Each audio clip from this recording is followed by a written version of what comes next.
Good evening one and all. आज हम लोग वात रक्त चिकित्सा सूत्र देखेंगे। चरक चिकित्सा का 29वां अध्याय वात रक्त चिकित्सा, इसे नाम वात शून्य चिकित्सा है। तो वात शून्य चिकित्सा अध्याय हम लोग इसमें से कुछ इंपॉर्टेंट श्लोक्स आज देखेंगे। ठीक है, तो लेट्स स्टार्ट। सबसे पहले जो श्लोक है वो है वात रक्त के स्थान का। अब ये श्लोक क्यों इम्पोर्टेंट है कि बहुत बार वाइवास वगैरह में डीडी करने के लिए हमको ये श्लोक पूछ सकते हैं, बोल के हम लोग ने सबसे पहले यही श्लोक लिया है। तस्य स्थानम करो पाद अंगुल्या सर्व संदेह कृत्वा आदौ हस्ते पादे तु मूलम देह विधावती।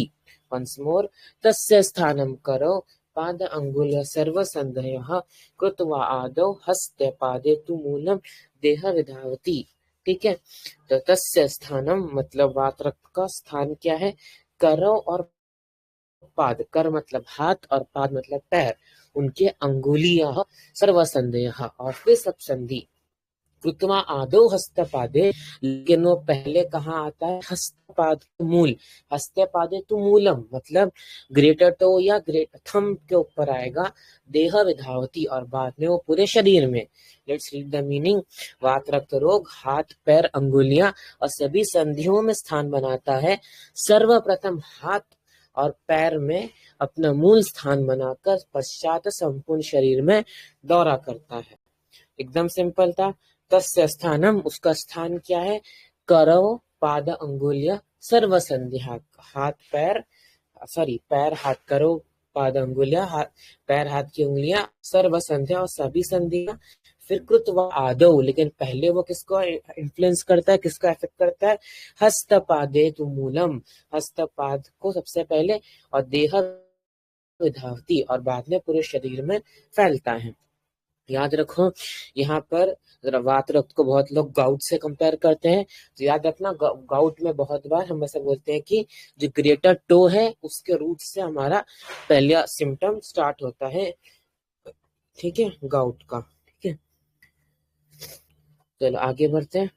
अगला है इसका चिकित्सा। तो चिकित्सा में पहला है अपना रक्त मोक्षण। तो चिकित्सा का पहले श्लोक दो बार पढ़ते हैं। तत्र मुंचत अश्रुक श्रृंग जलोक सूचि अलाभुभिः प्रच्छन्नेवा शिराभिवा यथा दोषम यथा बलम। तत्र मुंचत अश्रुक श्रृंग जलोक सूचि अलाभुभिः प्रच्छन्नेवा शिराभिवा यथा दोषम यथा बलम। मतलब क्या करना है? वात रक्त रोग में श्रृंग जलों का मतलब लीच, सुई, तुम्बी मतलब अलाबू या फिर प्रच्छान पाँच कर या सीरा वे द्वारा कुपित दोष के अनुसार, यथा दोषम यथा बलम, कुपित दोष के अनुसार या रोगी या रोग के बल के अनुसार क्या करना है? मुंचित अश्रुक, रक्त को निकालना है। ठीक है, तत्र मुंचित अश्रुक, रक्त को निकालना है किससे? श्रृंग जलोका सूची अलाबु भी, श्रृंग जलोका सूची अलाबु भी प्रच्छन्नेवा सिरा भी वा यथा दोषम यथा बलम। ठीक है, अभी आगे ये तो हो गया वात रक्त की बेसिक चिकित्सा। अभी यहाँ पर एक अगर पूछ लिया, बहुत बार ऐसा होता है कि सिर्फ यही श्लोक देके पूछ लेते हैं कि वात रक्त की चिकित्सा में रक्त मोक्षण कैसे हेल्प करता है। तो याद रखो कि वात रक्त में क्या हो रहा है कि जो रक्त है वो वात का मार्ग अवरोध कर रहा है और वात रक्त का मार्ग अवरोध कर रहा है। बेसिकली दोनों एक दूसरे के मार्ग को अवरोध कर रहे। तो यहाँ पर अगर दूषित रक्त का निर्हरण कर देंगे, उसको निकाल देंगे तो रक्त का अभाव हो जाएगा। ठीक है, और दूसरा दूषित रक्त को निकल जाने से अभी वो वायु का मार्ग नहीं रोकेगा। अभी ना रक्त वायु का, अभी रक्त चला गया तो ना रक्त वायु का मार्ग रोक रहा है और न वायु रक्त का मार्ग रोक रहा है। तो इन दोनों के शुद्ध हो जाने से वात रक्त रोग शांत हो जाता है। ठीक है, तो ये हो गया अपना रक्त मोक्षण। तो हमने दो श्लोक देखे, पहले स्थान फिर रक्त मोक्षण। अभी संशोधन चिकित्सा का सूत्र है ये। विरेचय स्नेहित्वा आदौ स्नेह युक्त विरेचने है वृक्षेव मृदु भी शस्तम अश्रुक बस्ती कर्म च सेक अभ्यंग प्रदेह अन्न स्नेह प्रायो अविदाहीन वात रक्त प्रशस्यन्ते। Once more. विरेचयः स्नेहित्वा आदौ स्नेहयुक्त विरेचने रुक्षेव मृदुभिः शस्तं अस्कृत बस्ति कर्म च सेक अभ्यंग प्रदेह अन्न स्नेह प्रायो अविदाहिनः वात रक्त प्रशस्यन्ते। यहाँ पे क्या करना है, वातज रक्त पित्त में सामान्य रूप में सर्वप्रथम स्नेह क्रिया करना है। ये देखो, स्नेहित्वा आदौ, पहले स्नेहन करना है, फिर स्नेह युक्त विरेचन द्रव्य से विरेचन करना है। स्नेहित्वा आदौ विरेचय, स्नेहयुक्त विरेच, तो विरेचय स्नेहित्वा आदौ स्नेहयुक्त विरेचन है। अब यहाँ पर 2 बार विरेचन है, तो यहाँ पर बेसिकली ऑप्शन है कि या तो रुक्ष द्रव्य से विरेचन करा या स्नेह द्रव्य से विरेचन करा है। वातज रक्त पित्त में सामान्य रूप में सर्वप्रथम स्नेहन करना है और उसके बाद स्नेह युक्त विरेचन द्रव्य से अथवा रुक्ष मृदु विरेचन द्रव्य से विरेचन कराना चाहिए। रुक्षेव मृदु भी, ये देखो, ये ऊपर वाले विरेचन के लिए रुक्षेव मृदु भी आया है, ठीक है। कि बेसिकली स्नेहन करना है, उसके बाद फिर या तो स्नेह युक्त विरेचन कर सकते हैं या फिर रुक्ष मृदु विरेचन कर सकते हैं। उसके बाद क्या करना है, बार बार अनुवासन निरोह बस्ती का प्रयोग करना उत्तम होता है। शस्तम अस्कृत बस्ती कर्म च, अच्छा, शस्त प्रशस्त मतलब बेस्ट है क्या, कि बार बार बस्ती कर्म करे। तो पहली 2 लाइन सिंपल है, विरेचयः स्नेहित्वा आदौ स्नेहयुक्त विरेचने रुक्षेवा मृदुभिः शस्तम अस्कृत बस्ती कर्म च। अगली लाइन क्या बोलती है, अगली लाइन बहुत सारे कर्म एक साथ गिना देती है कि सेक अभ्यंग परिदाह अन्न सस्नेह प्रायो अविदाहिनी वात रक्त प्रशस्यन्ते। कि क्या क्या करना है, सेक करना, भंग करना है, प्रदेह करना है, अन्न का सेवन, स्निग्ध अन्न का सेवन करना है, लेकिन वो सब अविदाही होना चाहिए। मीनिंग, प्राय दाह न उत्पन्न करने वाले, मतलब प्रायो अविदाहिनी, दाह उत्पन्न न करने वाले द्रव्य के क्वाथ से परिषेक करना है, सेक करना है, परिषेक करना है।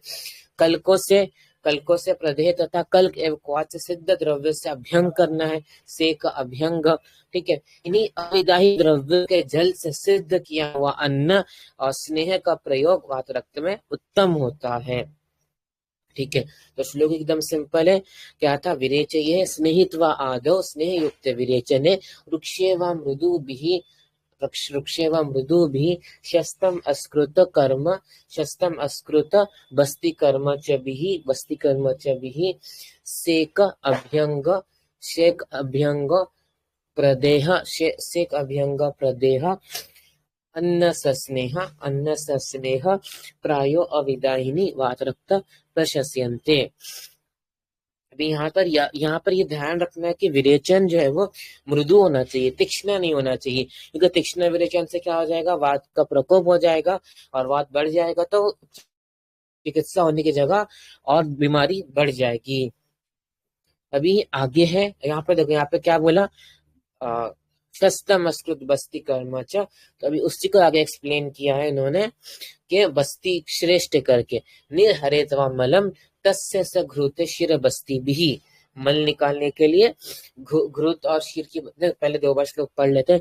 निर्हरेत्वा मलम तस्य स घृते शिर बस्ती भी न ही बस्ती समम किंचित वात रक्त चिकित्सितम। निर्हरेत्वा मलम तस्य स घृते शिर बस्ती भी न ही बस्ती समम किंचित वात रक्त चिकित्सितम। के घृत मिलाकर शीर बस्ती के प्रयोग से वात रक्त से पीड़ित रोगी के दोष को बाहर निकालना चाहिए। निर्हरित्वा मलम, जो दोषों को बाहर निकालना है, निर्हरित्वा मलम तस्य, किससे, सघृत शीर बस्ती भी, घृत प्लस शीर बस्ती से।